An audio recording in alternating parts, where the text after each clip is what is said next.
First of all, that's just a poll for this map. And this is something that we sort of had a conversation on, because Chalet, it was always going to be in here. It could have been either of these two teams that picked it. They both really enjoy Chalet. Desk said this is DWG KIA, 7-2 in record over the past few months. Generally, Chalet is just LATAM. Every team in LATAM will play Chalet. That's probably why I suppose we see it so much in the regular season. They're not afraid to play there. So we know that Team 1, they're going to be confident. This isn't going to be, oh, are we really ready for Chalet? It's a comfort pick. Whenever you're in this kind of scenario, you want to start things off well, and you want to be comfortable going into your first map.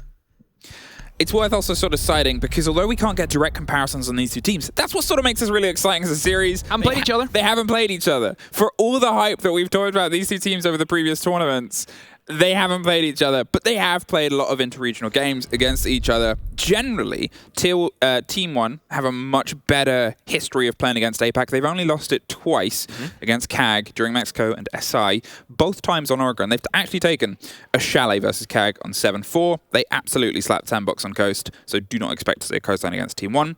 DK have been a little bit more back and forth. They've had a sort of mixed history. They've taken wins off of NIP and Liquid. They've lost against FaZe and against Furia. It's been a little bit more of a mixed story. They don't quite know how to break apart Latin America yet. Coming back to your point about Team 1 going up against other APAC sides, I would say that DWG KIA are in a very different boat to the rest of APAC, because they've showcased us that as long as, some of the APAC teams, such as CAG, they've been around for quite a while, Sandbox as well, a very historic team inside of their region, but DWG KIA are the new kids on the block, and they have went levels above the other teams in their region. So I think this will be a very different task for Team 1 compared to what they played against before, going up against APAC. Well, now we get to see. And obviously there's later maps. We'll talk about the later stories of what's been through and why. But I think I'm going to highlight this as one important thing as a conversation to throw to you. How important is this map to DWG KIA to take? Look at the 3 maps coming in. Second map, as we know, will be played, is going to be Villa. That's a map that LATAM, they don't play all too often, but they'll play it. They don't mind. And I think with how the kind of meta's developed in the Villa, where it does kind of lean into attackers a little bit more, that's going to be right up Team 1's alley. 100%, they'll be ready for that. So I think DWG KIA, they need to come in and they need to get things started correctly. And that is a map win on Chalet. But as we know, both teams, they love this map. This is going to be a bloodbath. I know, and it's so just exciting. It starts to kick into gear here. A slow approach is obviously when you're looking towards attacking this site, you've got to make sure you have that structural work done on the second story, and it's here. Alamau trying to see if they can get a bit of a slip and slide against Rin, who's slowed their way all the way back into the top of Fireplace. They're behind some solidity. This is a relationship of synergy between that power position on that pillar and the player that's actually on the top of the stairs. The one who's dug himself in the corner inside the site, well, Woogieman is just sort of playing a bit of a death gambit gamble here. He's there for some time to waste time. So, right now, Team 1, they're looking for the kind of top floor clear out. We'll see a lot of teams on bar. They'll try and hold in towards Library. You think of the pesky nature that kind of leads into the meta with Wamai Disc, Jaegers on top of Blue Stairs with the shield. Very, very tricky. Looking at the bans from Team 1, they banned a Frost. Frost is a great operator for this bomb site specifically. Whenever you have a lot of windows that attackers want to jump into, it's going to be great to ban that away if you know you're on the attack first, because you can freely jump in the windows without Frost mats. We have seen Frost cripple teams on this bomb site specifically. Very well played there by Woogieman. As I said, he was in that position to waste time, and time he did, as well as a little bit of utility. As soon as the flashes came through to burn anything that was going to catch it, the grenades didn't catch, but Yaskort Levy takes the first bit of bloodshed here, and a swing round on the top bounce doesn't go the way he wanted to. Alamau hops in, drop down, cold diffuser, Fireplace pressure though. Round the back, it's one more for Alamau. He's now been able to try and put some pressure onto the top of the stairs, which is now going to be such a dangerous place for Kota to stick around. It gives them so much more width to try and push it, and you can see that he's sort of toying with the idea of pulling back, but look, the swing is going to come around through on the side. He is able to lean into the Iana. He gets away. No, I was going to say, as I said, that is so dangerous, and that is 50 seconds to start cracking down on the site. Oh, if you're DWG KIA, this is not the man that you want to see appear with a triple kill inside of the first round. Alamau primed and ready to see his team over this first round. As the butt can open up these vertical angles, still try and pester anyone inside a connector, anyone inside the actual bar. Katsang will be spotted out in the long corner, has to swing, has a red ping, but no, KDS shuts him down, a 1 versus 3, and Alamau kick things off with a quad. That's how you say hello to APAC. Hey, remember earlier when I said, Alamau, what a player. Uh-oh, that is the sort of warning sign. That is that bell that's now being rung desperately of saying he's here, batten down the hatches, he's on his game. You can kind of see the frost pick, or not the frost pick, the frost ban, already proven very valuable from Alamau. Alamau just jumped in straight away into Fireplace double window, and that is generally an area there would be a frost mat, and it can be quite tricky to actually eliminate that frost mat if you don't have a nade, and obviously as a buck, he doesn't have that value. So being able to know that you can just jump in and challenge that guy top Fireplace, which is kind of the pivotal point of how you hold that top floor, is all about Fireplace, because if you lose Fireplace, then the guy in blue has to watch about 3 different angles, and then he's just never going to win that. So hold on to Fireplace is so crucial for the defense, and if Alamau has that space and he makes that play, he can't do anything with that top floor hold. So Alamau, all credit to him, he sees the opening and he takes it. And that's kind of been the general gist of LATAM from what we've seen throughout the year, is this new meta where you see a space and you make it bigger. And that's what Alamau does great. That is why he has been so influential for this op-air, is he's the playmaker. Talking of space, what we did see there throughout that round was oNe KIA wanted to try and bite back as best as possible. Yes, gets 1 kill around Bedroom, takes care of the Lion, which was obviously going to turn into a bigger and bigger problem. It almost caught out Woogieman, but then swung onto the balcony and then... Why is he swinging that? He doesn't need to. And then we see the same thing happen on the stairs, where at that point he's taken a swing against Niniana, whiffed the shots, which, to be fair, if that had gone the other way, it would be an entirely different story in a round. But at that point, you're still in a 1-for-1 trade because you know Alamau's there. You know he's then going to react and he's going to be able to catch you. And then, obviously, when they're in the 2 versus 3, I don't think there was anything wrong with them taking the swing out onto the split door and pushing into Fireplace, because you've got to try and bite back. But it was a round built on those, and those mistakes turned a little bit too costly. Here, we find ourselves approaching Bedroom for the second hole. Valkyrie open and Chalet, that's something we don't see all too often. Valkyrie's ban rate for the past 3 months, look, it's been like 70%. It's pretty up there. It's been skyrocketed. And to see it open is always interesting, because it's just a general thing that one team will have to do. There's always one team who, okay, I'll ban Thatcher and I'll ban Valk, because that's the comfort picks, and that's what we've seen for the past 3 months. Valkyrie being open in Chalet, there's a lot of good places. There's trees outside that we know you can kind of get the information from the outside. It helps you know early on if a team is setting up for naturally the office take, which is the kind of default, or maybe the Solarium side, which is also very handy to go for if you're a big window team, and I think certainly Team 1, they're not afraid of the repels.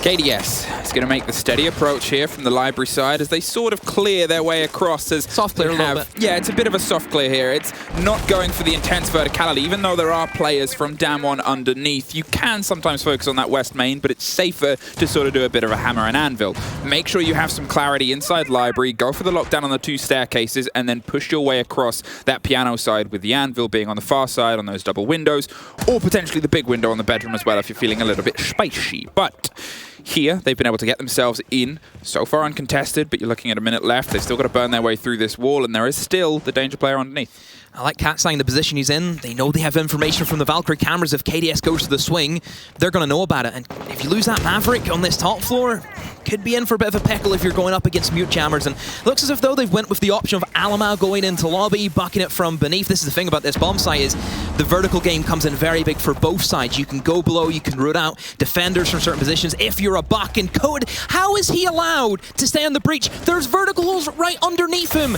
Lack of awareness, lack of droning more than anything from Team 1. That's it. It was the verticality. It was all opened up for them. They sort of did it and hoped that nobody was there, and they tried to pull the trick off. But the fact that the breach hole was one where he was so exposed, he wasn't even truly tucked into a corner. Alamau starts knocking on the door and realizes he's got to try and put some pressure as KDS suffers. Hello, he says. The skeleton key opens absolutely everything. Doors and the bodies behind it too. Neskin, 15 seconds. Got to go for the fight here, and they're still holding in. They're not doing the overpeak, and it's working for them. Woogieman's able to get some solidity on the backside, but Alamau's going to see if he can stick it. But oh no, they're underneath, and he was caught out. The camera comes through. It's a 2 versus 2, but 2 seconds. It's all down to the cover of KDS. They're picked up. That's a wide swing. That's a pickup, and that is a 1-to-1.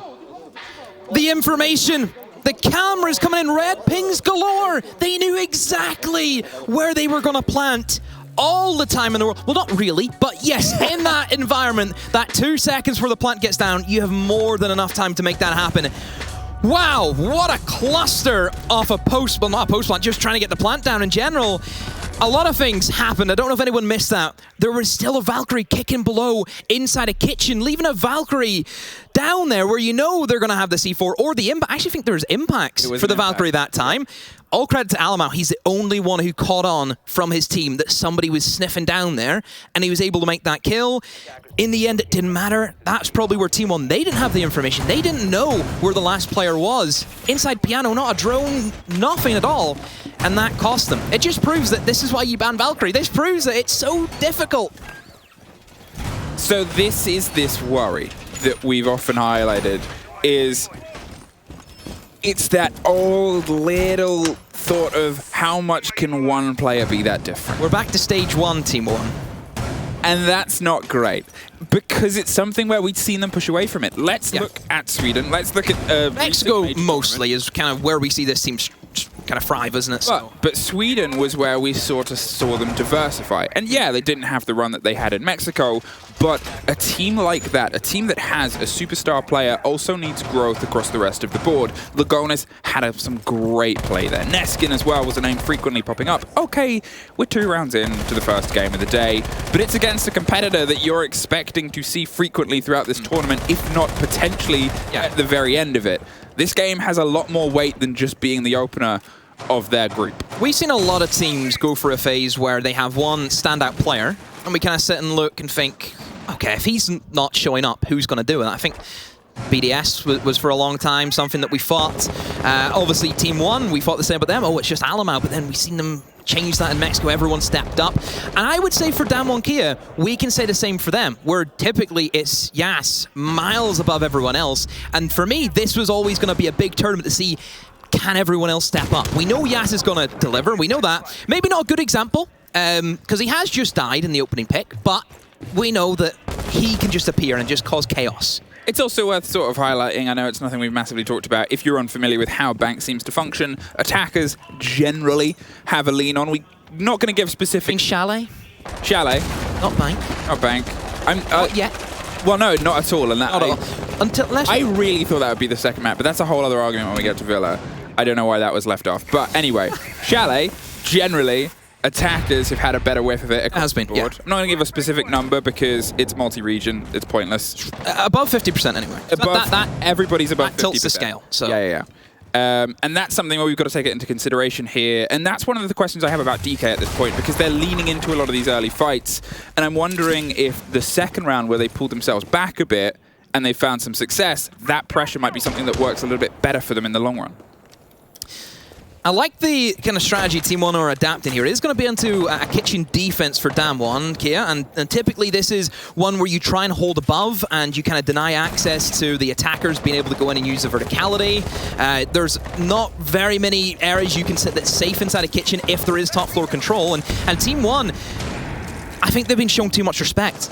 DWG KIA have fallen off dramatically all the way back into Solar, didn't really contest in towards Piano, contest in towards Bedroom, and it's gave Team 1 all of this control, and it's just going to fall apart for them. Code has got a C4 kill, and that is onto a very important operator. That's the buck, that's the verticality gone from Team 1, but still, it's a man advantage in favor of Team 1.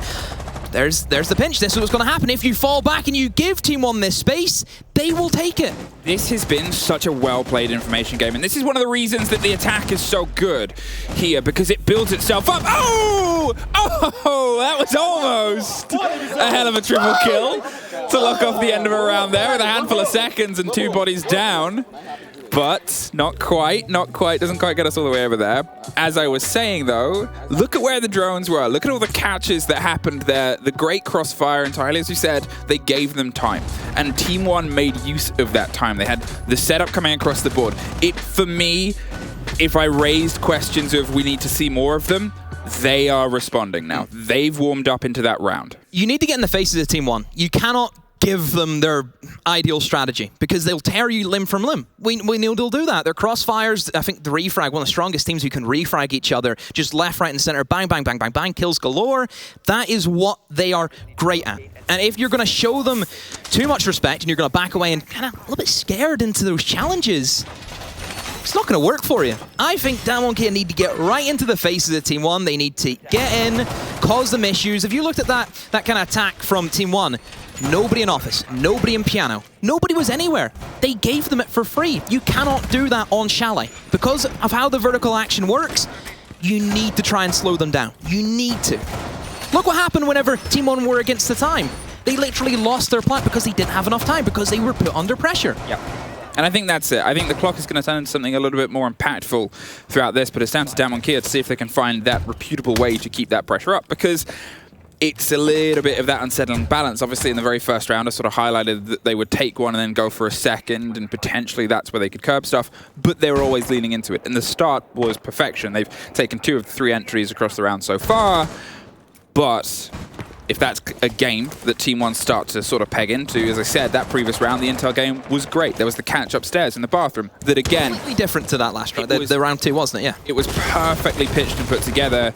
They knew the window they needed to be at, and they knew the second they needed to pull the trigger, they could have done it with their eyes closed and a cold call.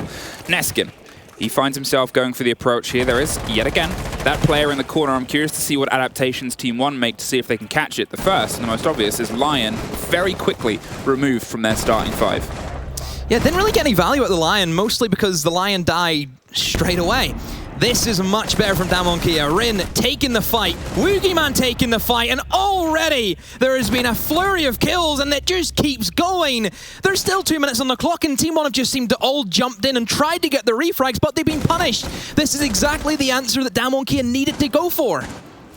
Bounce the grenade around the corner, caught. That was always going to be a well-protected place, and it puts him in a tricky situation because he's already inside. He knows if he goes past that hatch, he's going to get caught. He knows he's just got to sort of pre-fire a handful of couple of angles, and he knows there's not really anywhere else to go. It's not like he's been able to build a bastion here. So he takes a hot drop, finds a fight on ADS at the end of a flick, and he's down in the backside of the stock room. He doesn't have the diffuser, though. He's got to see if he can make a recollection, and as the pings come through, the drone just tucked in on the corner, they also know they don't need to overextend. Yas has it locked down from the top. It's at the bottom of the stairs. They're well informed and well aware of every different angle they want to take. A slow creep round behind the bar to find out that they're out of stock of people and nobody's serving them. So, Neskin's going to have to see if the stairs... Oh, no. DWG KIA did exactly what they needed to do. They were aggressive. They didn't let the utility come in from Team One. I think that's the tricky area where you're almost talking about what you're going to do. And as you're talking, focusing on, okay, what do we want to do? You get swung. I'm sure it's happened to everyone, where you want to try and go for a plan, and all of a sudden, oh, somebody's peeked me. And that's exactly what has happened. So, Team One, what are you going to do now? You can see that they can kill you. Yeah. And I think this is the question mark that I just want to watch these two teams play forever, because it's answering each other's questions. For me, this is like the most high-value stretch of a legs we're going to get. This is two teams that know what they're capable of, know what their opponent's capable of, and have a very big bag of tricks right now after a fantastic year. This is just exciting siege from two very exciting teams. And that's why every single round we're able to ask these questions, because we are getting different faces every single round. We're getting different flavors. We're getting different impressions and pressures that are being put down by these two different teams. It's just so fun. DWG KIA aren't really doing anything too different to really how LATAM sets up in defense. I think their general gist, their general strategy, where they're not afraid to get out there in the roam. They're not afraid to play from below. This is something that Team One should be used to. You know, it's a regular occurrence. There's nothing really out of the blue that I can spot anyway. I just think Team One, I think they've realized that they're struggling against the Valkyrie, and that's that information game. We're seeing a nuke. This could be spicy. Woogieman once again takes a handle on a window, but nobody is currently home. So instead, going to see if they can go for a slightly different approach. Team One, when they get time to set up, we've already commented on, they... Don't let them. That's it. They lock it down. And you can see Rin coated, this is the sort of adaptation. More of them have set themselves up to stack down, whether it's just late set up here underneath. Either way, the last time we were up here, so many more DWG KIA players were upstairs. Curious to see how much of this Team One have read. It seems like they've read it. Alamau, well, he flirted with the idea of going deeper and deeper, but they want to take out those important players underneath that we said they've left them this time. This time there's more.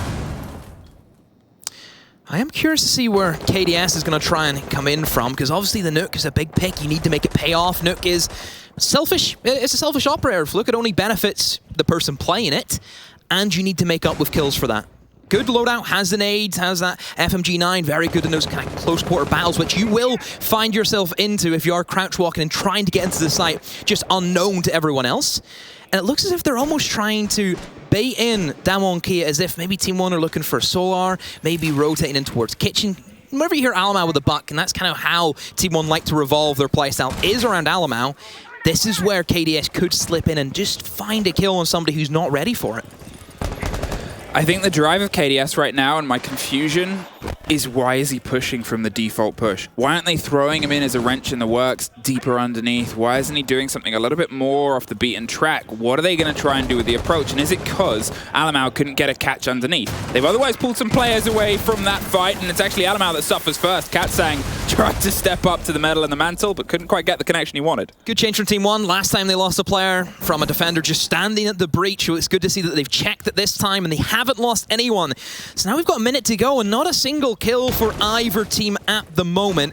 Like you said, Fluke, the big question, what is KDS going to do? You're bringing the nuke, you have very little utility to give your team, you need to pay off with some kills. This is where nades from below, the verticality comes in again, checks that half wall, a very typical spot. I think we've seen the smoke player last time from DWG KIA where was in that position, but nobody here this time. Oh, that nade almost. The red indicator flashes in Katsang. He panics for a moment, but he's still alive. KDS actually going to go for the window play. Very strong position, cuts off all the rotations, Fluke. Now it's Team One. Now they have to plant. The big thing about KDS on that window is his gadget's not on, and there is a camera outside. Lagonis isn't quite able to get in on the door. That's 20 seconds. That's 2 more smokes, and there goes KDS. They've suddenly lost all of the whip that they begged and pleaded for. Neskin has to take a fight here with Levy on the hop in on the piano, but Katsang and Alamau have different ideas. A trade-off, and a C4 from Yes doesn't quite get the connection. Coated takes more damage. They've been able to slip themselves into piano, but the diffuser has to hit the ground. There's 2 seconds. There's an absolute bloodbath, and they've just found that final thread. Yes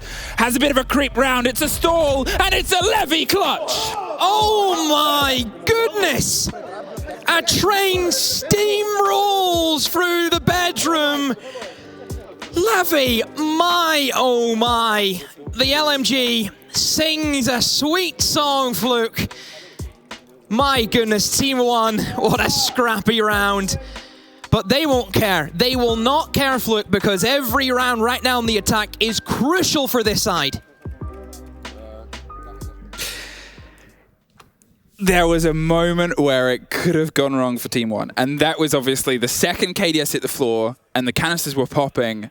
All of the pressure of that round fell onto that piano push, onto the player on piano window and the player on the double door. You think about that double window. The whole point of putting someone in that window is to stop defenders crossing over and attacking those attackers you're trying to flood in towards piano, flood in to get the diffuser down. If you don't have that crossfire, the defenders know they are literally attacking one direction. All they have to do is look one way, and they know the attackers are going to be coming from that direction. Somehow, they made it work. I really do not know how they've gotten away with that. I think the LMG has a big say in that, where you can mow down 4 people without having to reload. It's the only weapon that can really do that. Yeah, I heard some people have opinions on the current status. Bring back the M7 and we won't be complaining, because that was always the fun gun for me. So sad, I really got into Sophia with that M7 and I couldn't use it no more. No. Fraudulent for me. Okay, there, Boogeyman he's trying. You can jump up there. That's a bit of a classic spot. Was there in the old Chalet. He's trying to find it though. Can't quite get the connection. And, oh, there he goes. Onto the fridge. He just hopped up on the far end of our screen. There he is. Camera's up. Again, just the camera's information. Even though Valkyrie's open, still bringing the other information operators that you really wouldn't expect to see. I know for this bomb site, for Kitchen, Echo, I'm a big fan of Echo for this bomb site. Whenever you think about the default plant position, pushing in towards that dining, there's a hatch in the corner. You can jump up an Echo drone up and down the hatch. It is very sneaky to do, but I suppose the Maestro kind of gives you that same indication. You can put up high, it can sit there. You can try and kill somebody if they're low HP, combo that. You know, with any kind of damage, a C4, maybe the scrape them and then finish them off. Multitude of things you can do with the Maestro cam. So the change of pace here is Alamau has now picked up the mantle of the Nook. They're going to see if they can be that decisive factor to draw some attention. To be fair, why not? So frequently, he's had to be the tip of the spear that starts to push its way through the hold and the site. Earlier, it was much more important than it's been now. Obviously, we've seen such a big step up from the Team 1 players and the rest of them finding a push, but still, it has capability. As you said, the reliance on intel is this map's definition. It's usually in the favor of attackers because there's so many places, plant pots, and just problem holes to put a drone in. And as you see, even now, Yas is just slipping away, and then you're slipping away into 3 windows. It's consistent concern of they know where I am, and if you can play the one person who they never know, well. So they don't have the buck this time, which was great at going in towards lobby, maybe open up the mute jammer and then get that main office wall open. That was always good for them. It looks as if they're going to try and sack off the top floor entirely and just try and direct their push coming in from lobby, which it's a little bit of a worry for me, and somehow Yas has slipped by. No flight cams being held. Neskin does know that he slipped into the corner and will eliminate him, but still, you've lost quite a big heavy hitter in KDS with those nades that you'd need from the Maverick to try and clear out some of those deeper positions. I was going to say, if he was able to escape that without getting traded out, that would have been potentially round defining. Here we go. But the hopping comes in. Alamau seen another one. finds one, gets dropped. Couldn't quite get the connection. Woogieman behind the chassis, able to get some hot pings to give himself a little bit of clarity. Katsang, he punches through, but can't quite get the full scratch. That's the scrape on the diffuser. They're now in a much trickier position, and Rin, tucked in on a corner, is able to get one more connection. With verticality away from them, it is pretty much impossible to get a plant, and Woogieman makes it even tougher. Neskin, he's outside on the door now. 20 seconds to find 3 more bodies to see if they can give themselves a preferential split here, but the first grenade doesn't quite get the full connection across the firefight here. They've slipped by towards the back of the chassis, but Woogieman locks it off. It's a 3-apiece Chalet. Team 1. Boisterous with that attack, really relying on Alamau. I think almost get 2 kills in that scenario, only got the 1. He did see the Maestro though. He's seen the Maestro, but he just didn't clock it, that was a person. Got traded out. And I think it shows good instincts from Team 1. As soon as Alamau causes something, it causes, you know, defenders to look away and look at something else. Everyone else just jumps into the bomb site and tries and get away with that. But however, the information comes in to bite them once again. We've seen the red pings come out. Sure, Team 1 probably looking at that and thinking, oh, there's no vertical holes upstairs. The defenders are not upstairs. They're not going to try and stop us as we jump in. But they have an oNe upstairs, and oNe has that punch where you can make that vertical hole, combo that with the red pings. You know exactly where you're looking at, and you're never going to be able to get that plant down. So again, the information not being respected by Team 1, and it's cost them a very valuable attack because they've actually went into now the second half on an even split where realistically Team 1, they should be coming away with a 4-2 if they're on the attacking half. Do you know what's very sort of defining of this game? And it drives the point home. Do share. I'd love to know. Where we are in where everything is set up is on the far end of it's like an airport. It's massive. It's big walk. Everything is in a sort of huge hall, very well spaced out. At the end of every single round, with my headset on, I hear them. They're 200, 250 feet, would you say, away from us? I'd say a 100-meter sprint. 100-meter sprint away from us on the other side of like 7 other sets. And at the end of every single team. And I love that this is the energy that's brought into what is for them, and I cannot harp this enough, their opening game, game 1, is the drive of this. But the drive comes through now, and it is up to DWG KIA to start to deliver a bit more of the pace here. Lagonas hasn't quite been able to have a connection with this game so far, which, you know, it's a bit of a worry here because he plays that old role. He does. And that's kind of where LATAM's developed into. 1 support, 4 people run around and get kills. Yeah. That is what we see with a lot of the teams these days. And unfortunately for Lagonas, he's on that support role. He's on the non-fun role in many ways. But that doesn't excuse how he's playing. Because if we look at FaZe, for example, we look at Souls. Souls is that 1 support. Yet, in my opinion, he's the best player on that team. So you can't just say it's down to the role, because we've seen people break through that mold and show that no, support role, you can still get kills on it. Exactly. It's that sort of old school, outdated a bit mentality in the current meta and the driver things, and it puts a little bit more pressure on Lagonas now, where he hasn't been able to do the role that he's put aside to do, whereas Coated might have been able to just do it by just hopping in and going for the plant. The cover comes through. They have the connection with the ground. The first diffuser goes.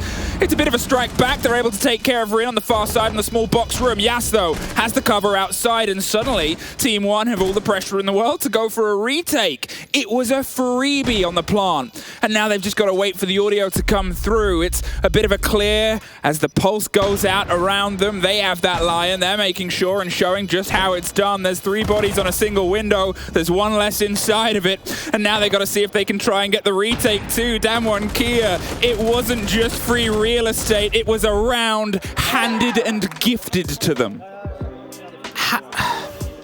It's so obvious that it becomes not obvious. That's a classic. It is an absolute classic. Oh, somebody's jumped in a double window and planted.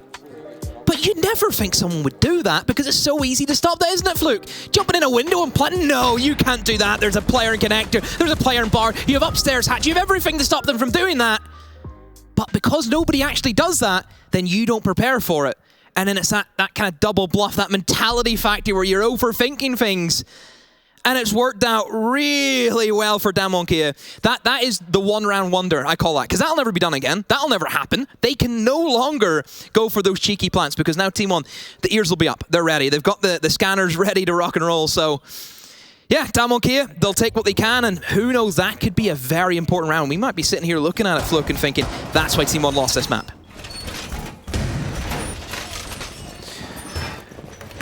I mean, it's a heck of a way to set a pace. If the start of that spiel turned into how are they going to do this, and by the end of the time I'd finished talking 40 seconds later, they'd won the round, that's how they're going to do this. And that is a wake-up call for Team One. That's that moment of notice of, okay, we've got to have a bit of sharpness because attacking the space, taking the space, cited as being the thing LATAM does well, DK can do it too. It's just what the meta's developed into. I think a lot of teams have really started to adapt this playstyle where gone are the days of the classic Siege. You know, you think back to obviously the G2 era, which I know a lot of people kind of grew up watching, where everything is perfect, everything is this, da-da-da-da-da. Checklist goes on. No longer. It is turned into a wasteland where you have to pick your battles, you have to see an opportunity and take it. You cannot hesitate in Siege anymore. If you want to do something, you have to do it. There's no more thinking, oh, should I maybe do that? Should I maybe not do that? You either make the play or the play makes you. Adds the old school thing of Siege. You're going to make the play. How are you going to play on the day? Other demoisms that are frequently floating around. There's a checklist. There's a checklist. There's a bingo list. Anyone a bingo? We steadily make our way down. The pings are coming through. Rin on the Finker is going to see if they can try and have a bit of an attention. And I guess we haven't really highlighted Rin because Rin hasn't really highlighted them themselves. It's the big problem. There's too much to talk about sometimes. I can't fit it all in. I know, but we have to make mention that Rin, they are technically the second best player for DK, but it's this weird mix of they'll have a game where they go 25-5, and then they just won't show up. And the stats get inflated because currently it's better than average, but again, if I'm going to highlight how I want consistency, that's them. And we always judge good players by how consistent they are on a weekly basis, day in, day out, how they show up. DWG KIA looking to play those windows, and KDS sees a leg, but that Roni doesn't hit as hard as what you would think so, Fluke. So thankfully for Rin, is still going to be alive. Neskin is down, and that's the Wamai. No more Wamai discs, and we know that on Chalet, where a lot of utility, a lot of nades can be brought in by the attackers, you want to have that operator.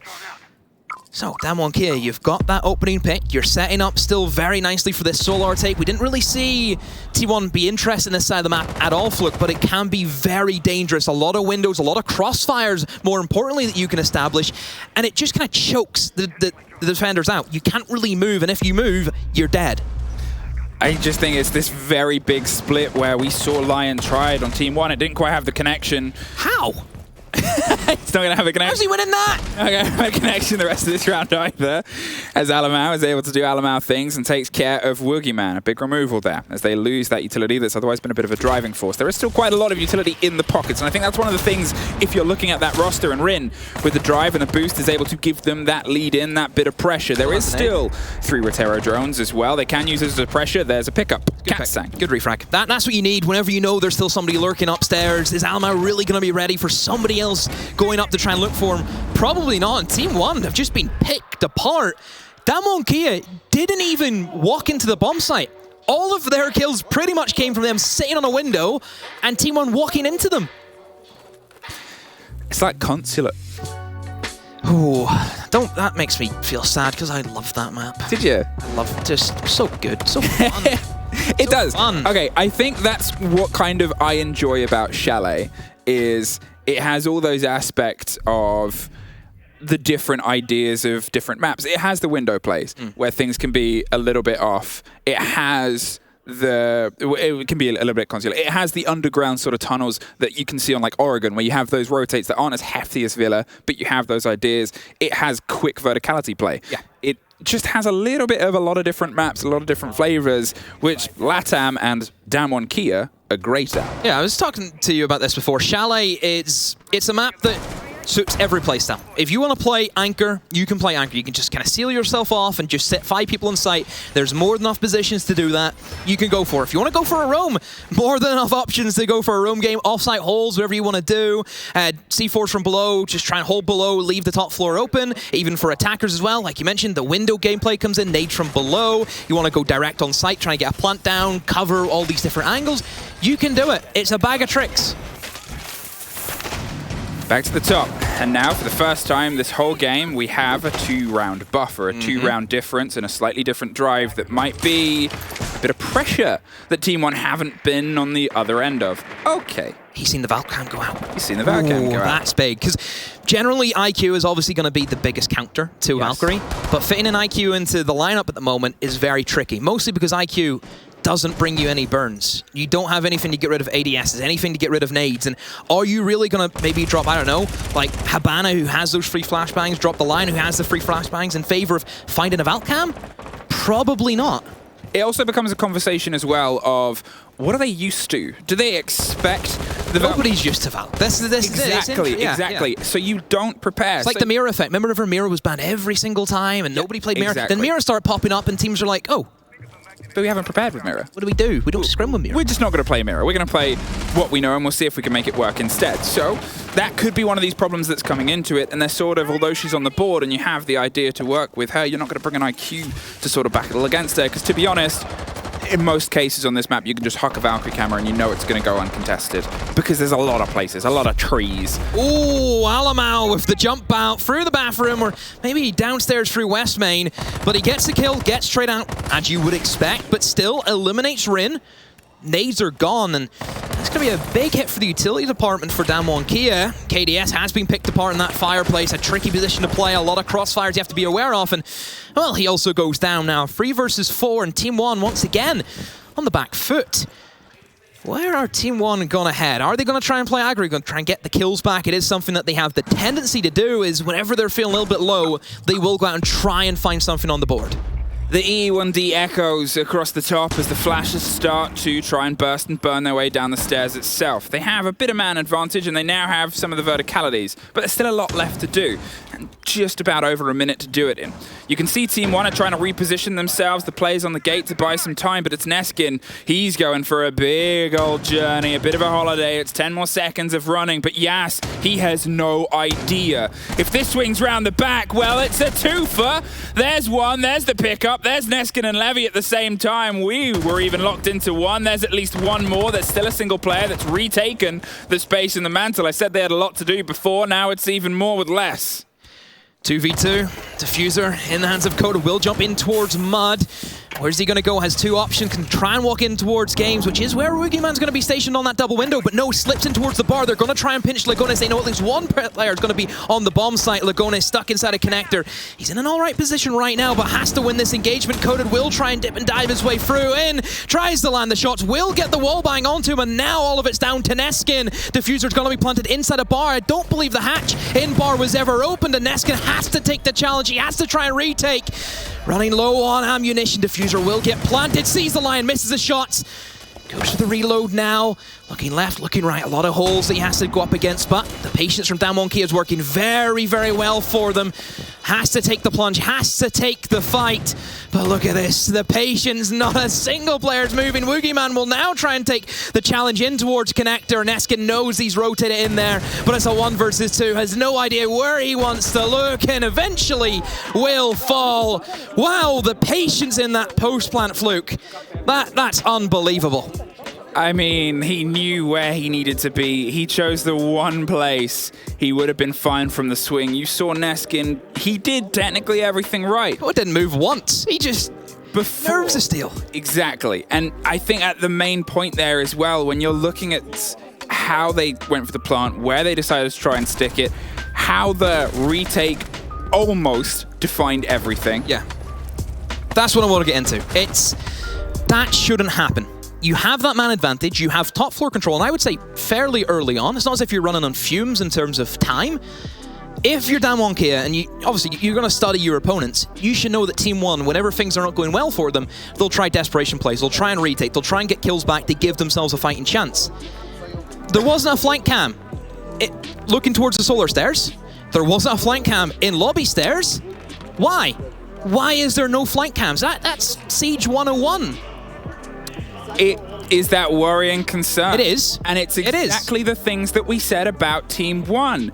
Have awareness of your opponents. Have awareness of the games they like to play. There's gaps in DWG KIA. I think they've just discovered that. The flank cams situation is not there. And I think that was the main thing is, if we're going to talk about when we saw Team 1 suffer on their defenses of not quite having the full awareness of those players underneath, that is the awareness that you've got to pay and the respect you've still got to pay towards Team 1 is they do have this capability. They do have this confidence, the same confidence that you have. Treat them like that. Treat them with that same game because these two teams, for the similarities of the story, they have those little essences of each other's games that made them have such a meteoric 2021. We're in 2022 now. Yes, correct. I'm proud of you. Well done. Time is so blurry. Time has been a thing of legend these past 2 years, but Bar cellar. We'll see if we can. Or wine cellar. So big timeout there from Team 1. Yeah. Needed, obviously. 6-3 down. You need to rally. You need 3 rounds on the bounce. And you've went for, arguably, the worst bomb site choice you can go for, and this is the basement. Okay, but... Give me a fact bomb. I know what's coming. No, it's not a fact bomb. Okay, the fact bomb is that, or it is the worst. Before people start to argue, it is the worst site. Yep. Although it technically, statistically has the best success rate, its pick rate is so much more low because it's only brought out in times where you think it might work.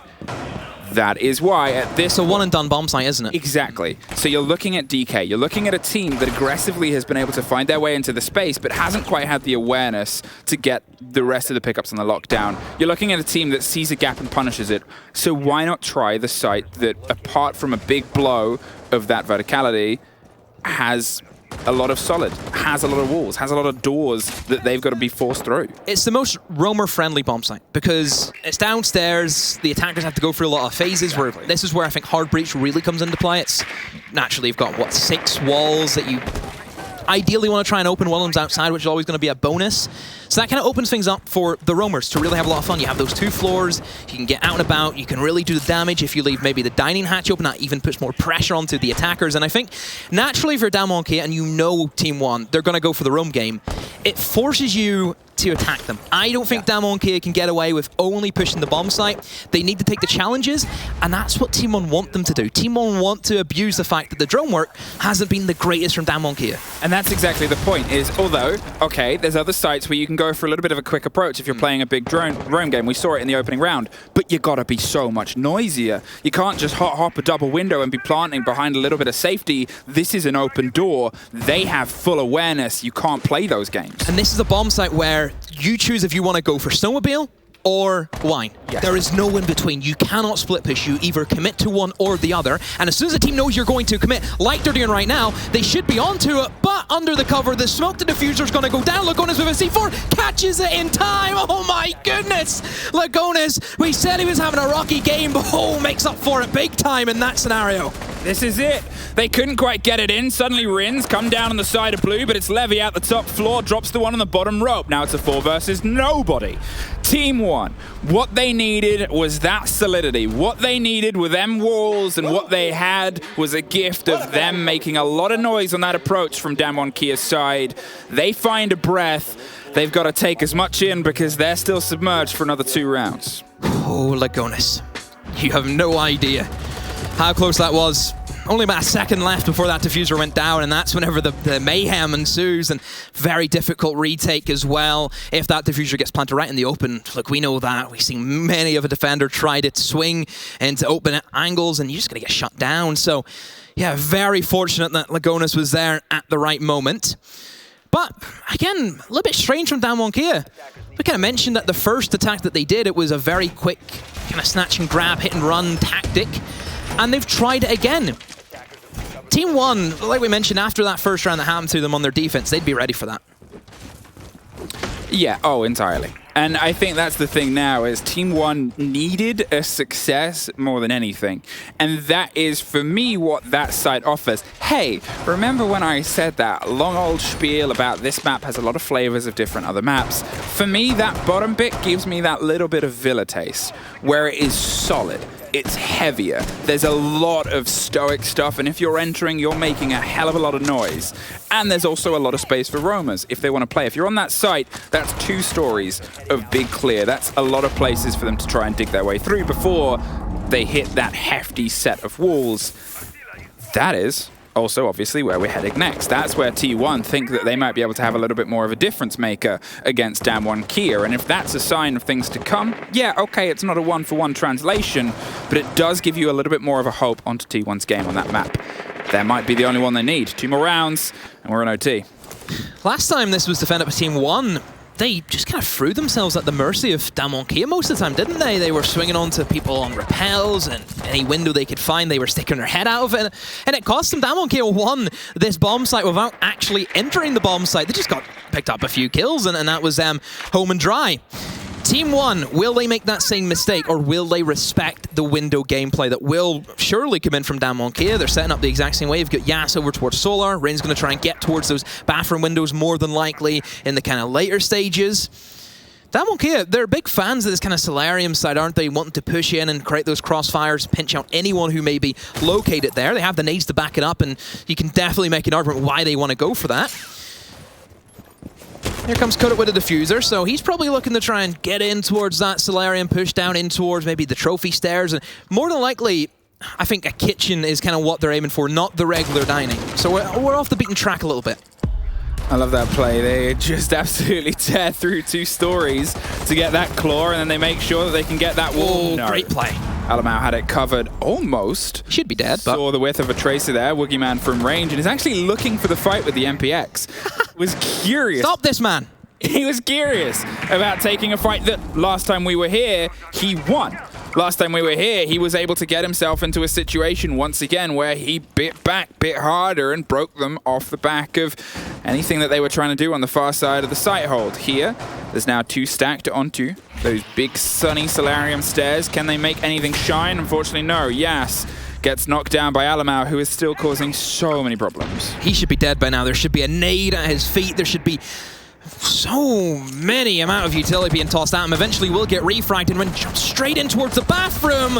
Oh, poor old Neskin. A panic knife comes in from Rin and still wins it against KDS. A huge triple kill. My goodness, Rin, that's whenever you need to step up and make those big plays. And DWG KIA, it wasn't looking good for a minute to go. They were a man down, and now they are in the driving seat. It's a 4 versus 2, but you look at 20 seconds and they are beating across so ominously. There's one more. Woogieman has the lock off. It's just Lagonas on the backside. Takes 1. Goes for the swing onto the second. Cannot find it. DWG KIA finds success. They find that opening map, and will they need all 3, or is Villa going to be their story to lock it off? I guess we'll have to find out in a little bit. Oh, the patience from DWG KIA, just waiting for Team One just to throw themselves at it. All credit, though, to Rin in that position. I think it did help that his team was doing so much there, putting the pressure onto Neskin above and making sure that, you know, the Wamai was distracted from Rin making that play. So really good read, really good read. And DWG KIA being able to take Chalet, I would say that was their best chance to take a map away from Team One, and that gives them now a big old edge. After a quick break, we're going to be back with map 2 of this best of 3 Villa. We will see you very shortly.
Hello and welcome back to this series, the second on Stream A and the second map of this best of three. I'm Fluke here with Demo. What's a fray? It's a fight and a fray. Okay. And that's what we've had so far. The first map, if you missed it, was Chalet, and it went almost all the way, but DK, it was their choice, oNe KIA, they were able to solidify it, make sure it was theirs. Team 1 now have to try and hit a response. Oh, there's some map stats.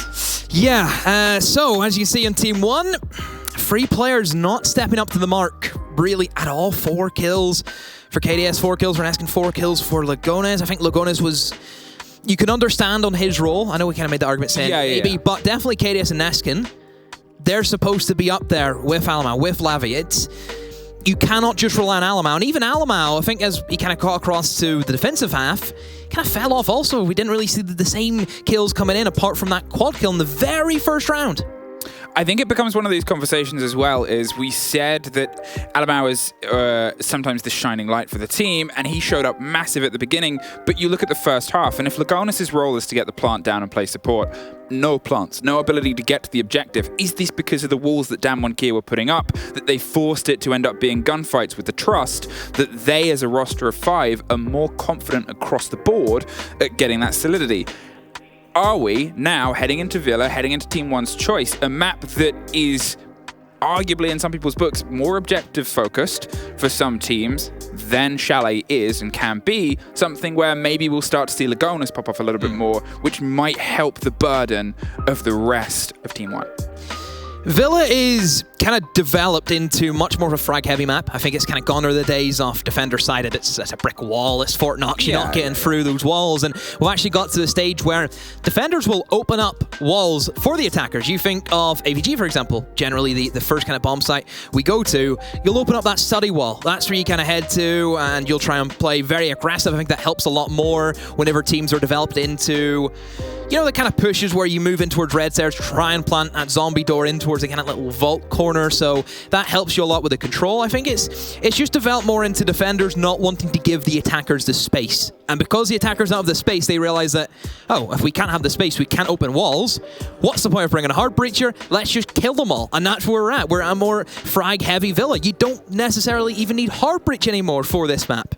That's it, and it's the evolution that we've seen from the extension of the gunplay and gameplay over the past, like, years worth of meta, is we had the growth into Aruni Gates, we had the growth into Banshees being the sort of lockdown on the door, the changes that we have more reflected here on Villa, if we're going to highlight AVG as a side, is grenade play underneath, forcing them out of those swing positions to buy them a second to go behind strategy table, rather than the bar push on the other side, or obviously behind the vault door if they're coming over from the red side rather than study. To be fair, study takes you see way less nowadays. Study take seems to come into the picture more in the late rounds. Whenever we start to see around like the minute time, you'll send maybe one guy over and try and challenge in towards study. It stops defenders from having that room, because keep in mind, if you have study control, you stop somebody planting at the vault door. That's the default position, isn't it? So if you take away study control, nobody stopping that plant going down, and that should really see you over the line. So that's how things have kind of developed with Villa. So expect a lot of kills. Expect a lot of kills. To be fair, we got that on the opening map. It's one of those sort of highlights and one of those sort of drives is these two teams can put on a heck of a game. They can put on, you know, you would put, if you wanted dream teams of show matches to just push the game, this is one of them. Now, even though this is Team 1's map, that is a pretty much overwhelming majority. Yeah, I mean, all credit to oNe KIA. I think Team 1, a lot of what kind of happened to them at Chalet was over-peaking, overconfidence in many ways, I would say. I think there was a lot of times where Team 1 challenged angles that they had no right doing so. And it cost them. oNe KIA just happy enough to sit there, hold an angle, and get their kills. Okay, let's have a quick butchers at the bands as they come through. The Flores and the Zafir. It's funky band. It's curious bands because, okay, I'm not going to use the funky bands word because it's not funky because you understand. I forgot about that. That's actually, it seems a long time ago, but actually isn't. It's just one of my, I like saying the word funky. Flores and Zafir as a band, you don't see that very often. I don't think there's many times you've seen both of them at the same time. It could be one of the first. But the defender bands, that's pretty standard, the Valk and the Mirror. I think Flores is a good ban. I think whenever we've developed into Villa, a lot more holds on the staircases, you think there's deployable shields in strong positions, that helps that a lot. Well, the best operators to get rid of the shields is going to be the Flores drones, and that's because Flores can bypass the kind of situations that anyone with nades or, you know, Sophia or Ash have to deal with, and that's like Wamais or ADSs. Drone just drives right through, blop, onto it, blows up. Unless there's a mute. Mute is the only thing that kind of comes into the picture then if you're playing with the Flores. That's the only issue. But still, very, very strong ban. Do you think, alongside the Sophia, that's 2 removals of a similar sort of job, of removing utility, of opening spaces? Have they... Is it like the old school when you say, go on, ban 2 hard breaches? I'll tell you why not. Okay. And that is, you can still clear away these shields with nades, and that's because Thatcher's open. Thatcher throws the MP, disables ADSs, Wamais. That's not an issue anymore. Again, now we're similar to what we had in Chalet, where Valk was open. What's he doing here? Lagones, the operator, everyone look at Lagones. That operator, I haven't seen that operator in years. Who is that? I've forgotten his name. I only ever see his symbol on the ban list. Yeah, Thatcher, my boy. And okay, if I wanted to highlight Lagones, and I'm sorry to put so much pressure and attention on you, but when you're carrying that case and that kit on the approach of Villa, you're going to have a lot of eyes on you. You mentioned he didn't get the plants down on Chalet. Being a Thatcher, having that drive, having an objective, focused attention span could be a difference maker, because as soon as Lagones starts being able to do his role, and it's not that he wasn't entirely, obviously firefights happen, you can't just go in and plant, apart from that one time DK did that. But at the same time, if his focus on the objective is something that comes together a little bit more, that frees up the rest of those Team 1 gunners to start getting a little bit more comfortable, a little bit more confident. Pretty spread out right now for Team 1. Kind of all over the place, kind of crouching around in their own little areas, own entrance ways. You've got Lavi over towards the bedroom balcony. You've got Alamau kicking about, maybe looking to jump in towards the bathroom downstairs and maybe getting in towards the living room, utilizing the buck. Villa is a very destructible map. You have so many areas you can open up. I would say about 80% is wooden. 80% is opened from above or below. So I think that's going to be a strategy that they will try and employ, is utilize that buck from below. We've seen them do it in Chalet. Who's to say they can't do it here in Villa?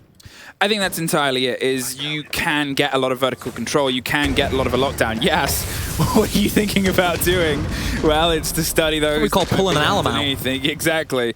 KDS is putting the pressure down on the bottom of the main stairs. They're going to see if they can try and funnel and force their way up. The buck, as you said, is causing these problems, is forcing them into more uncomfortable situations.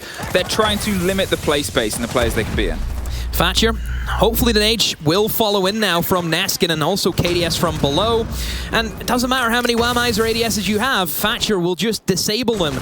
That's the situation that we're under now for DWG KIA. Somehow, nobody's even been scratched at all, Fluke. Not a single player has taken any damage, and realistically at this stage, there should be at least one player dead. Well, the first comes through. KDS was able to creep their way through, gets 2! KDS slaps their way back up the main stairs, and suddenly Lagones has been able to find a route straight through onto it. I said you don't see steady takes too often, but here seems to be the first lead in. They realize that they could put the pressure onto the main stairs. Has already put so much utility enforcing that sort of enforcement on that pressure and play, and suddenly DWG KIA are left looking. Where else can they try and find a little bit of an angle, a little bit of aggression to take up? But oh no. There's a pickup, there's a take, there's a reveal, and there's now Rin separated from the rest of the pack as the diffuser separated from the hands of the approachers. Alamau looking to steamroll his way down that long corridor. Woogieman will find KDS, but Alamau had a bit of an idea that someone was going to be behind the bar, but now swings it in with a pistol, wins it against Woogieman. Oh, and gets it down! A sharpshooter by all standards. Rin, all by himself, he found 1 kill, but at what cost? Everyone else is dead in your team and you have no bomb site control whatsoever. This should be an easy plant from Alamau, as long as Naskin can cover. Gonna cover with the nades, and Alamau, I'm not seeing a diffuser tick down. Oh, come on, go for it, there we go. Now Naskin, all he needs to do is hold on, hold this cover, and he should be in a good scenario, but no, Rin will swing Now it's a 1 versus 1. Diffuser has been planted, but Alamau has the peak. My goodness, that was almost disastrous. He had no idea. He had no idea that they'd pulled the rotation onto the billiards table, and that was the play because you're behind soft. You're in the position they do not expect you to buy in. Those grenades, they weren't to kill. They were to buy the handful of seconds that an uncooked grenade gets you so they could pick up the diffuser. You heard the Buck open himself up a rotation on the far side. It was quick, and it was, we've got to hit the ground. Then, just not knowing where they were, if they'd been able to take an extra second, maybe pull for the audio, it could have been a very different fight. Alamau was a scratch away. The man pulled a pistol 2K in and amongst the site earlier on and then pulls the plant off. He's off to the same start he was off to before, but the last map ended in a way not preferential to them. So they've got to see if they can try and cook more here. Need to get a good amount of rounds, I think, going for Team 1 because their defense, it was not good. Really, at all. Let's be honest, being able to only win 1 bomb site, and that was kind of on the, sorry to use your word, the flute bomb site in the basement. That's my word. That's your word, so thank you. It's not convincing enough for me personally to say that, okay, Team 1 have looked good in the defense. So, because of that, they need to rack up a lot of rounds in the attack. So, they're going to see if they can double it down, run it back, and try and make a connection here on AVG that they couldn't quite have the success of before. On the side of Team 1, Neskin, I'm curious to see if we get some play from the Nook, because, well, we sort of wanted it before. 3 players now in Team 1 in this series have taken on the Nook role. We've seen KDS first, then it was Alamau, now it's Neskin. And really, the 2 times that we've seen it be played already, it did not. No. It didn't have the connection, it didn't have that sort of satisfaction that it could possibly have, and to be fair, the way we're looking at this map compared to Chalet is, although Intel is always prevalent, it's bigger, and there's less cameras, there's less sort of tightly knit cameras, I should say, and there's also not the Valkyrie, another consistent problem where you can sort of play against that trust, but it gives that sort of weird balance of less things to trick, more space to trick. Another thing we didn't really get to mention is Team 1 straight away banning out Valkyrie. And we've seen it cause them issues on Chalet. We've seen red pings galore from DWG KIA. Team 1 had no idea where they were getting spotted from. And they lost a few rounds on their attacks because of that reason. Here, Neskin over the top is going to see if they can try and blow up anything that was just tucked into that corner there in terms of utility. It's gone, knocked out of here, and so is Yas. Caught out early, Alamau. He's on that 90 connector window. He's making a connection with the players, and suddenly, as that EU1D pops off, the operator that they couldn't quite get any true usage out of on the previous map, they can't quite get the full lockdown here. It's blow for blow, but Coated still keeps up the momentum they had before. They're tucked in corners. And there's just 2 more on the way they go through. Neskin now, he said no eyes would be on you. Now every single one is. You are the only one left, and you're well within sight under a scream of a Banshee. No Diffuser, and Coated, who is having such a great series, is able to swing the momentum of that round back in. We are once again blow for blow. Team 1 sometimes just disappear, all at the same time. It's a team magician trick. Just everyone is gone. It's something it's happened a few times with inside BR6 this year, where Team 1, they're great at seeing space. And I said they're very good at refrags and being able to play with each other extremely well and collapse very well. But then that kind of shows that if each player doesn't win their gunfight, that happens. And that's where everything it crumbles before it even got built. It's that sort of concern. And I think it's that drive of the series. We haven't really talked about him too much because the moments he has, they haven't been that sort of take your breath away. But Coated, he was the MVP of the previous map. He is consistently pulling off these little 2Ks and 1Ks when they need them the most. And that's the thing. It's not just about how many kills you can thread in a row. It's the impact of when you do them. I think it's a great addition to have somebody like Coated on your team, where you know if things aren't going well, he can get you a kill back. He gives you a chance, doesn't he? He gives you a chance. And he plays that smoke role. He plays that role where we had this long conversation about the reliance of those support operators. What do you need them to do? You need them to be Souls. You need them to be Brede. You need them to be Coated. Coated's Coated. It's always a good one. It's classic. Classic. I get to introduce you to, obviously, of course, all the DWG KIA stuff, and you get to introduce me to all the LATAM stuff. Indeed. When you cast the LATAM tier 1. Good mix. Good mix. Thanks for a good series. Somewhere Tim is smiling, nodding. This is good. Watching us in the green room. Trophy. Statuary is where... See, this is what happened. We always used to do this. We always used to go off on tangents. We always used to sit there and talk, and then we'd miss the game. We can't miss the game because it's so good. So, Trophy Statuary. This is usually a good bomb site for the defense if you can play into those longer angles that you can create. A lot of times in that triple wall and bedroom, we see the left side typically opened up, and then somebody would try and play like a shield play aggro. Going back to basics a little bit more, a full reinforced wall alongside the Kite being open in Villa. That forces now the attackers into either playing with nades over the top inside a bedroom or going below, which is usually the common tactic a lot for the attackers. Oh, it's an easy pickup there, but they don't quite get the pickup. How is he allowed to escape? He was droned. The intel was there. It was a game that Team One have not only been so good on before, but earlier today. We complimented those catches and one slips through, and that is that sort of little red flag that pops up and you wave it around saying this is a bit of a worry for how this is going right now, because that's it. They're in their head. Those are easy pickups for them on a usual day.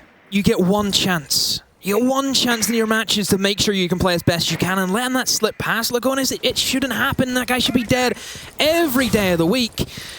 And keep in mind, that's also a C4 on the board that's still up and running, and we were also seeing one of the best values of bringing Thunderbird. Look at his HP, Woogieman, on the brink of death, back up now to almost full HP. So we did just see, obviously, a bit of a burn here of utility as they're trying to get themselves opened on that big wall across the face of the bedroom. They want to see if they can get the peek towards the plant, but without the control underneath, KDS thought he might try and get a ring around and some rigmarole. Nobody else is here to support him, really, at this moment. And there's a huge amount of space. There's a huge amount of playing, and that is a concern if you're still trying to get clarity over it. And you have a lot of options from that basement. You have 3 staircases up in towards red stairs, Astro, or in towards the pantry.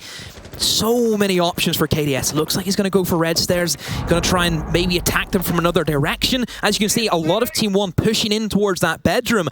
Are DWG KIA going to be ready for somebody slipping up those red stairs? Talking of Tim, I know he's fervently writing down the fact that it's 30 seconds and we had the first body go down 2 in a row, and 2 are pulled away from them. Neskin bites back and battles 1 through. Yes, he's pretty injured, but with the smoke canisters popping off on the site itself, they still need to try and swing their way through, but it's not coming from the diffuser. 15 seconds. They can't even make the connection to the pickup, so it's got to be with the bodies on the site. It's just Alamau. It's just a pickup on diffuser. It's just DWG KIA saying we don't need to swing into this fight, and it's just DWG KIA in the lead once again. 2 times in 1 round for Team 1 where they've let an easy kill slip through their fingers. First time was Lagunas on the window. Should have had the guy dead to rights. And then KDS. The guy was reloading, had no idea that there was an Iana kicking about downstairs. And he just whiffs his magazine. That's the best way you can put it. He misses his shots, and that is costed his team that round. If that red stairs gets alleviated, nobody can swing on towards statue, nobody can touch those guys inside of bedroom, and maybe it wouldn't be a different round. I guess it's that frustrating thing. And when we saw, obviously, towards the end of Chalet, that's Cellar Hold go into the way of Team 1, there was this moment that it was described as a breath. There was this moment of, okay, they can build, and they've still got to keep swimming, because DWG KIA, it's not massively that DWG KIA are playing a perfect game. Neither of these 2 teams, I would say, are 100%. It's more a case of who's making more mistakes. Exactly. And at the moment, it's Team 1. We've seen that in Chalet. You know, we've seen they were just swinging everything. It wasn't the great game plan from them. They didn't respect Valkyrie on their attacks. DWG KIA, as we knew as well, they also made mistakes. No flank cams, for example, on 1 round. I mean, you look at the times there. Caught reloading by someone coming up the stairs. You can't really prepare for that. But Woogieman and that early fight where he just went straight past a window that had already been knocked open with no cover and no support backwards and survived. It's another good talking point about this game. Yes, we know it's a very smart game. You know, you have to know your stuff. There's a lot of knowledge inside of Siege.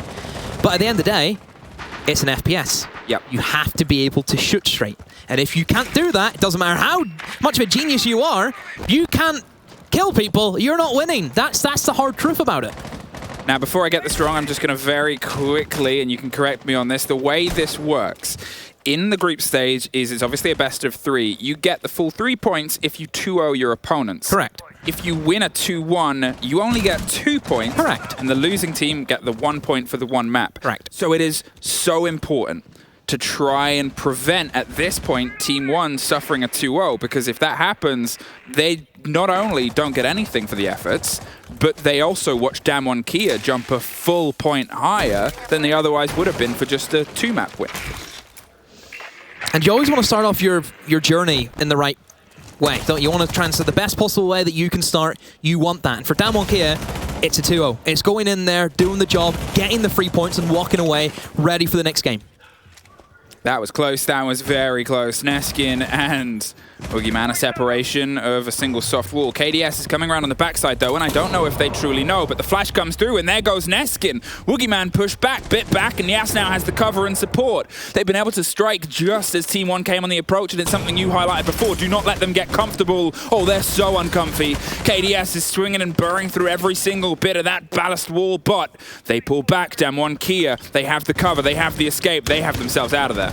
Great plays all around from DWG KIA. They realize that they've got their kill. Let's just give them it. They only have a minute to go. The remodeling of the flooring hasn't even taken part yet for Alamau, and that does not leave them for a lot of time in the late game. Alamau, though, speaking about him, did get 1 kill back on the Cat Sang, but still with a minute to go. DWG KIA all now relocated towards the living room and library, and I'd be surprised if there's any information on that side of the map especially. Coated is playing a bit of a game here against the verticality that's been open before, but Alamau, we talk about him being the sort of tip of the spear here with that buck, has a lot of work to do. Has a lot of work to do that nobody else can do, so he has to trust Levi Lagonis and KDS to try and put some pressure in, and Coated, he's decided he wants to see if he can get into this position once again. Didn't close Lagonis, he's a freebie! The diffuse is cold, he's gonna slip away and see if he can find one more spot. Coated, what game are you playing? And how are you still allowed to play it? Escapes, and KDS finally puts the man down, but it's 10 seconds. They've been able to pick the diffuser back up. They're going to see if they can stick it on the default as Rin takes care of KDS. Now buried down on the backside, Alamau gets a very important take. It's Levy with 1 more. He's hopped up. The diffuser's cold. Boogeyman hits the floor, and it's 1 more for DWG KIA. I don't believe it. How has he walked into Laundry, killed the hard breacher, and he's walked away? Okay. I don't understand. It is that unfortunate thing where mistakes happen on the grandest stage with how many tens of thousands of people watching you. You will never play a more stressed game of Siege than the grand finals of SI. Okay, but not much further down that list is the opening game of SI, in my opinion, because it's how it sets your pace for the tournament. And it takes a very strong team, and an experienced team specifically, to be able to take a knock early on and build back in. It's very tough. Yeah, because it's a mentality setter. Everybody plays this game nervous. You have no more butterflies than just before the tournament starts and just before the grand final. And if you don't get off to a good pace, the kind of visual representation that everyone, fans, other teams, everyone who watches this tournament, they will think, oh, they lost their first game, that's them done. Naturally, that's what people will think. They think you'll base you off one performance and one performance only, and that will stick with you. So if you start off and you go out there and let's say you 2-0 your opponents, they're going to think, oh, look at that team. Wow, they 2-0. They're so good. They're going to win in SI. Some people do think that. I know it's crazy to think, but there are people out there.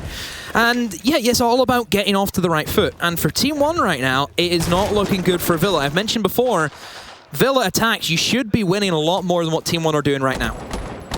Yeah, I think that's the thing right now is we're highlighting these mistakes from Team 1 because DWG KIA are making mistakes. We've already talked about that. I think they've been playing better than what they did in Chalet right now, to be fair. But the mistakes that they're making, Team 1 just then make another mistake. And that's it. They're getting away. The slip away. You've been a mistake. I'm going to one-up you. Yeah. Here's my mistake. And it's an unfortunate game that they keep being on the bad side of because that builds, that stress, it's another factor and it's another sort of first game shakes. But 3-1. DWG KIA have secured themselves an even half, but the round isn't going to open up in their way. Levy able to take care of Rin. They've been a much brighter spark on the defenses than they were on Chalet as well. Surprised that Rin went for that. Pretty much this is the common Team 1 strategy where they'll kind of space out, they'll try and utilize the buck from below. We've already seen this inside this game. It's the exact same strategy. I'm surprised that Rin's fallen for that one, to be honest. I think peeking that bedroom window. Obviously, you're going to try and peek out that to try and eliminate somebody maybe in the study window. So there's always going to be a player holding that. That's always going to happen. Yas finds Neskin in the meantime as the smoke canister stops the approach behind the flashes, and that was just pushing back into study. The E1D goes out, but it's a little bit late. If it had been coordinated, well, it was still a pickup in the end, but it might have been cleaner. Oh, look at this from Woogieman, though. If he gets misdroned, Fluke, all kinds of things could happen, and it's not good for Team 1. Lagonis, oh, don't tell me you've missed Stro. Don't tell me you've missed them, because this could be disastrous. Looks as if Team 1, they're just zoned in on getting control of that main stairs. That's all they're honed in on. Now, it looks as if they've done that. They've been able to push up the stairs now, and that's probably a call from DWG KIA to say, fall back. Nobody's droned me. Maybe did Lagonis see him? Maybe? I don't know. I think he's gone undroned, he's gone untested, he's waiting for the pushes. They've been able to get one more. There's one on the top of the main stairs. It's a slow creep round. KDS, he is so primed to be dropped. I have no idea. They have no idea. It's a freebie if Woogieman pops his head round, but as that Iana gets dropped, it's Lagonis on the far side. How long can he be here? Will he get the pop off? Who will get revealed? We'll tune in just a second. Oh, the tension is killing me. Do it! See him, just do it. Just go, just go. Just go, just go! Yes! He's gone! There is one apiece, there is Woogieman. He is that nightmare on the back, and put in the words, it's the Boogeyman that strikes, and Levy is trying desperately to bite this back in. Bits the Banshee on the far side, and the scream isn't enough to cover it. Plants just on the jam, coated. Has the final connection by just watching that thing that goes bump in the night. It's Woogieman. He just kept us on the edge of our seats. It's like watching a thriller. Whew. So that's like a horror film. You're waiting for the killer just to take its next victim, and he got two of them. My goodness. My oh my. Look at this. Just the patience, and then, no idea. Clueless. Seeing the moment that we saw the drone go away, I'm like, oh no. And then we saw the drone go back across the top, and I was like, surely. And then, oh no. Not again. Trophy statuary for one more swing. They have solidified themselves 4 rounds. Team 1, if we look across the series, they are letting these reckless plays, like DWG KIA are doing boisterous things that you don't get away with. You know, this is stuff that you'd see in Rank, for goodness sake. Somebody sitting in just some random corner. I think because Team 1 are obviously going to be used to playing against the LATAM teams, and LATAM, it's very rare you'd find somebody try and get away with that, because you generally think, oh, that's never going to work. I'll get droned and I'm dead straight away.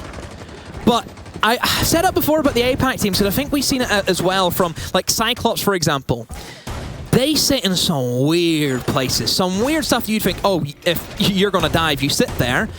And somehow it always ends up working. Do you not remember, I think it was a Clubhouse game, and somebody was sat in the server rack inside of CCTV room, just prone? Do you remember that? Like, stuff like that should not happen.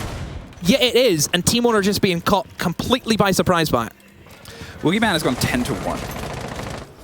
I love to see this from DWG KIA, because we kind of came into this competition thinking, it's Yas, it's Rin. That's it. Yeah. The backline really struggled. We've seen the statistics from their phase game. The other 3 players weren't doing it. And this, for me, was always going to be, can the other 3 step up? Can they be not just a 2-man team, but a team? It's terrifying, but in that way that I am so thankful I don't have to play them, I just get to watch them. I wouldn't get a scrim organized if you're that desperate. Put Fresh and Friends up against DWG KIA. I wouldn't want to see your faces after the aftermath. Rin, once again, they're trying to replicate what they did previously, but aren't going to go for the full sort of send that they had and when they were bitten on the window by Levy before. This is actually the first time that we've sort of seen that lion removed, and I think it's because they're a bit concerned on their reliance to that intel. It was giving them mixed results, and I think mixed results, when it's intel, can translate into bad results because sometimes you have a habit of trusting them. I think the Twitch is a solid pick. I think Twitch is very underrated currently in the meta. It is phenomenal in the current state. You think whenever you're seeing Wamai and Jaeger almost every single round, Kite always going to be a bit of an influence on some of those walls. You sneak the Twitcher in, you get one ADS, maybe a one disc, you get a Kaid Claw. That saves your team a lot of time, because naturally then you think where that team would have to be spent. If they didn't have the Twitch, it'd have to go below, they'd have to burn even more things. That all starts to pile up, and it's always going to be about the time and how quickly you can do things. That's the name of the game. How quick can you clear? And Twitch does it in a rapid sense. Yes. On a bit of a slow creep and crawl this round, this game, to be honest, hasn't quite been able to have the connection with it that set himself up as being referred to and regarded as one of the best current players in the world scene of Siege. The best in some people's eyes. And here, well, luckily Woogieman's having an absolutely meteoric game. And he continues. Neskin is the first off the board. That is obviously half of your hard destruction gone. There's some grenades, and there's finally a pickup. Alamau hops through the window and gets a kill. A game that he's been playing all day, and a game that, to be fair, Team 1, when they're missing it, they're really missing it. Can he try and double down and keep the pusher and the pressure on for 30 seconds? KDS gets Yas on the flip side. They have the breach open. They have a bit of an angle and an eye line into sight, but Alamau goes down. Lagonis can get him up, though. They have a bit of time. Not a huge amount, but just a bit. And one more gun firing at the same time is very important. Coated, though, has no more canisters. Uses last to buy himself some cover. Hops into a room that KDS took advantage of. Gets a drop, and it gets rocked back. They picked it up. Katsang swings wide. There's a 2 versus 1. It's just taken out there by KDS at the very end. A very important deep dive for a 4-2. KDS, heads up awareness, ready for that engagement, and a lot of it really rode down to KDS just pushing in, getting the kills that he needed to do so. That was not looking good for Team 1 at all. That is really grasping at straws in terms of how they pushed that.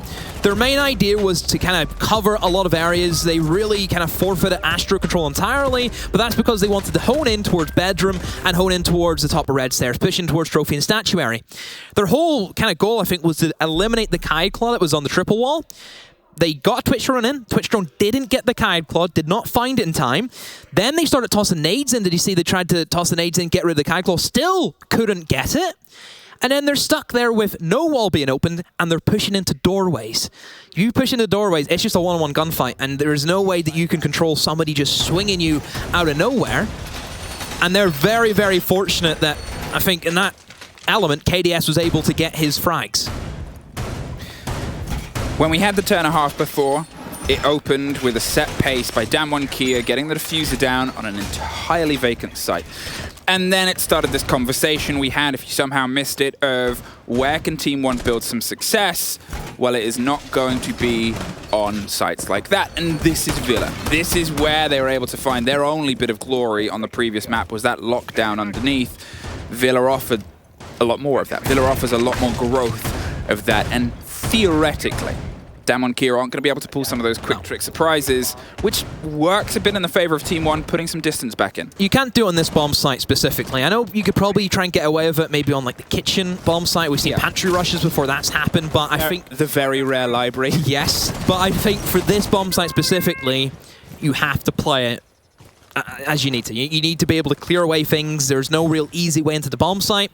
The only thing you can ever think of, I think, if you look at this, is a Mario 90 window. That's it. But even that is a big old risk in itself, and it's very rare you would see that, especially, I would say, from Damwon Kia to bring that kind of operator. It's a little bit more of a direct take for now that we're getting from the side. Yep, Damwon Kia, they've sort of beelined themselves, but we compare this with how Team 1 went on the approach, very spread out. They sort of tried to catch any kills directly on the window. There are players over there, sure, but they think they can long-arm the fight and keep it from the cover they've got elsewhere. Woogieman is dancing, a bit of a dangerous one here, but the player pulls away from the peak just at that moment in time. So far, Team 1 hasn't got any direct pressure, but Katsang might be the start of this. It is strange to see both sides opting to go for the kind of main stairs study take we don't see all too often, and Alamau just playing as oNe would, uses the shield, swings up, gets his picks whenever he needs to, but yeah, nobody really favoring clearing away from kind of trophy statuary and looking in towards zombie or even vault wall. That hasn't been touched at all, and that's usually a good area that teams want to try and establish control on. A lot of it's just down to the utility placement. I am worried for Damwon Kia because they've lost their opening pick, they've lost nades. How on earth are they going to get rid of that main stairs? They can't. Now they have to kind of revert into, okay, what's the fix? Let's go to the other side of the map, which they haven't cleared, and they have a minute to do so. This is bad time management from Damwon Kia. They need to be very, very quick, and they need to get these frags, which they've done. Rin has jumped in. They've picked out that one player lurking over there. But is it going to be enough? Well, they've started to try and put some pressure a little bit earlier than what we saw Team 1 do here. And it's about an extra 20 seconds, but an extra 20 seconds when you're trying to throw that diffuser down, we've seen how close that can be several times. Alamal's still standing on the far side. They still have some control here on the top of the stairs, and they're just going to pop an air jab and maybe try and take the fight a little bit wider. A bit of a pop there, and they're steadily trying to engross the control of red. Yep, that's the Goyo gone. That's Lagonis getting a little bit flirtatious with a shotgun and a vault door, but there's nobody to kiss it back for now. All that extra time they had, well, I hope they spent it well, because it's going to come time for the push now. It's a pop round, no more smoke canisters. Lagonis pulls himself a little bit further back, and right behind the vault door, there it is. There's the cover. It's important, and it's Rin's to take. Catstang on the far side goes for it. Alamal tries to deep dive. There's one more pickup. KDS is down. The impacts don't quite have the connection. Hopped up on the table, a 4 versus 1. Alamal is in the bar trying to serve everybody a drink at the same time, but everyone's screaming. The E1D's in the air, and that is a round for DK5-2. Damwon Kia pulling it around that they had no business winning. Fluke, their initial idea of clearing at main stairs and study was dealt with very swiftly by Alamal. Swings up, gets the only player with the nades, and then really, if you don't have the nades to follow up with the mass amount of flashbangs that they're bringing, that shield's going to stay intact. The player, more importantly, main stairs is going to stay intact. You're not getting through that wall. Then they start rotating, have about, what, half the round to play, and they're almost starting off in an entirely different direction, yet they still manage to win the round. 30 seconds, and they're only starting to edge in towards Zombie. Smoke should be an absolute nuisance there. Should be swinging around, and especially whenever they know that Damwon Kia had no study control. Nobody was in study. Damwon Kia know they couldn't take study because they're still at main stairs hold. Everything was there for Team 1, but they just didn't realize. They didn't realize they could swing as freely as they wanted to. I think it's one of the things here that we sort of got a good taste of was Damwon Kia started an approach, but it didn't quite go the way that they wanted it to. It didn't quite work, and their instant reaction wasn't to try and force a play that we see Team 1 often do, is we've lost somebody, we've got to get somebody back. But instead they picked up, and Rin went, listen, I've got to pull over here, hold off, let's get this into position for the push at the same time.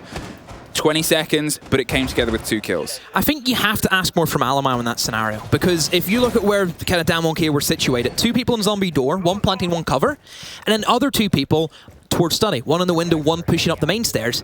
90 is clear. It is so open for Alamal. And if you think about the 2 people in the zombie door, Smoke swings the vault, 1 comes around 90, and they're going to be dead.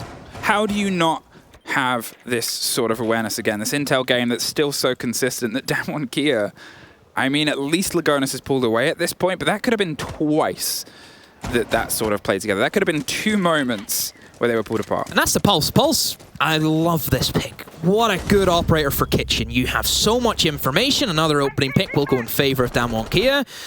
And your Pulse is so crucial because it kind of dictates how the defense set up. This Kitchen, you have to pick how you want to attack it. Do you want to attack it going in from bedroom, using the vertical angles, which is kind of the basics, or from what we've actually seen a little bit from LATAM is a lot of teams taking in towards living room and trying to pressure in towards the memo room and maybe even in towards China. Your Pulse can find out exactly where the attackers are going to be attacking from, and then your roamers can set up appropriately from that. So being able to find that early kill, and once again they go back to the game of let's not drone that tree, and let's play the game of... Let's slow it down. That's very good at. Patience is so good from Damwon Kia. Oh, but it's punished there. Rin actually shoots out the drone. Alamal sort of waited the second, but taking care of it is just as good as keeping it at that point, and I think they were waiting for that moment. So that gives them a bit of destruction of Rin's drone. They're going to send second one as well. Second one, and now as the wall starts to get open, look at how much time they have left. This is easily the earliest we've seen a team hitting a site throughout this entire showdown. Very, very impressed with Damwon Kia. You have the opening pick. They know exactly what they want. They have the clear plan. They have the information. They know that Alamal's kicking about over towards the living room. That's probably a bit of a danger zone. They don't really want to go in through that direction. A lot of it, again, come back to the Pulse. Lagonis has to feed this information back to his side. He has to be able to see how many people are where they could be, and that's whenever you can see Team One really start to get 1 pick, 2 pick, and then they all just accumulate into a massive overall of kills on the side of the defense. Alamau has done well to get that kill back, and Yas does go down, but Coed just swings, has that wall open, and this is where down 1K, they can still take as much time as they want, Fluke. They still have 40 seconds to get this plant down. Neskin is holding for Coed, and if Coed goes for a bit of a hot hop here, they're going to be very quickly dropped and rocked by the player that's just waiting underneath. Talking of, Rin finds Alamau. They've been able to creep their way all the way into the red main corridor. They're going to see if they can creep round on the opposite side. As you said, so much time. And what Damwon Kia does with their time is not panic. They rebuild, they restructure, they re-pick up sticks and head over to make sure they have some solidity on the push. There's a body, there's a flash that buys them some time. The diffuser is being planted just on the default on the inside of the door, but Team One, they just see the leg, so pick it up, move somewhere else. The cover comes through, it's over the top, it's rocked, and it's a very impossible situation right now. They can't get the connection. It's a post plant, a single body popping up inside a pantry, doesn't last too long. Damwon Kia, 6-2. Great round. Probably the best round I think we've seen Damwon Kia play all day. All day. Picture perfect. Everything. What you would expect from a kitchen round went for them. Nice and passive. The patience, unbelievable. The information, that's all they cared about was where the players were. Team One are scary if you don't know where they are. They are terrifying. The difference for me is, and I said it before, this game is stressful. Damwon Kia, with that first map win, have calmed down. And that is what their play is. Because you have a safety net. If you have that one map advantage, you can, I know they probably don't want to, but you can afford to lose another round. You can afford that. Team One, though, pressure's on. Straight away. Ton of bricks on their shoulders. They had to find something, and unfortunately for them, they haven't found anything. And that's it. And you see it in the way Damwon Kia are playing. You see it in the fact that, okay, there's 40 seconds left. They know roughly where Alamau's just taken a kill, so what does Rin do? They go for the approach round on the library side. They pull a bit of a crouch walk as attention is played elsewhere.